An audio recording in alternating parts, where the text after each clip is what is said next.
Hey, Scott Johnston here. I want to read to you a passage of scripture from Psalm 2, verse 12. Here's what it says. Kiss his son, or he will be angry, and your way will lead to your destruction. For his wrath can flare up in a moment. Blessed are all who take refuge in him.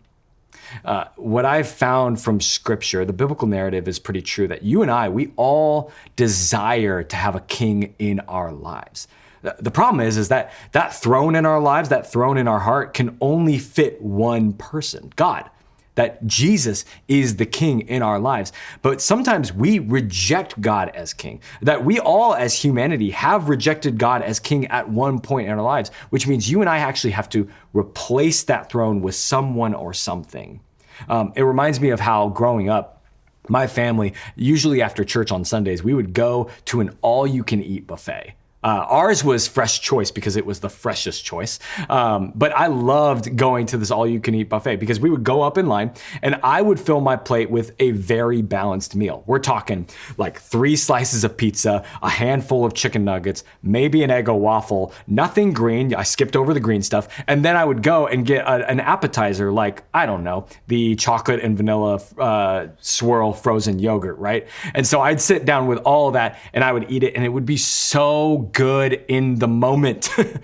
But of course, eventually it stopped feeling good afterwards, right? I would go back for seconds and thirds sometimes, and I would just fill up on all of this kind of trash food, if I'm honest with you. And it wouldn't be good for me and my body. But you know, I found that in my life, we sometimes tend to play spiritual buffet, where we look at the things throughout scripture and we go, oh, I like this about God. I love the grace and the mercy, especially when it's to me. I like that he's going to bring justice to my enemies. I really like that. Maybe not justice with me, but I like these different pieces. And we start to build this kind of buffet Jesus that isn't really Jesus, isn't really God.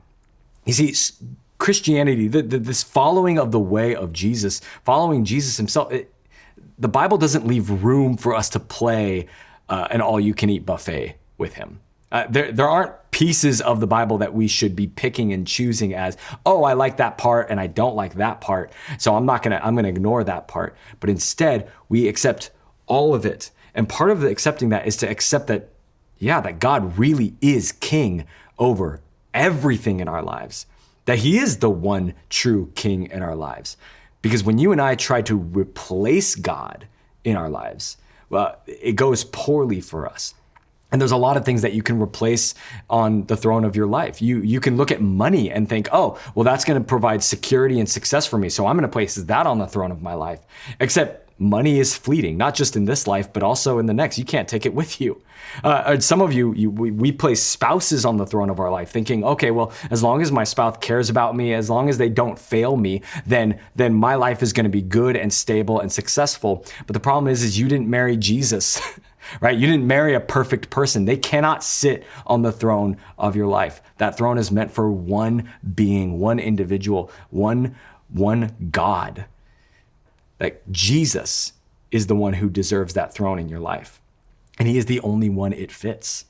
And so my encouragement to you is to cast off the things that you've tried to replace God with in your life, and instead put Jesus on the throne of all of your life.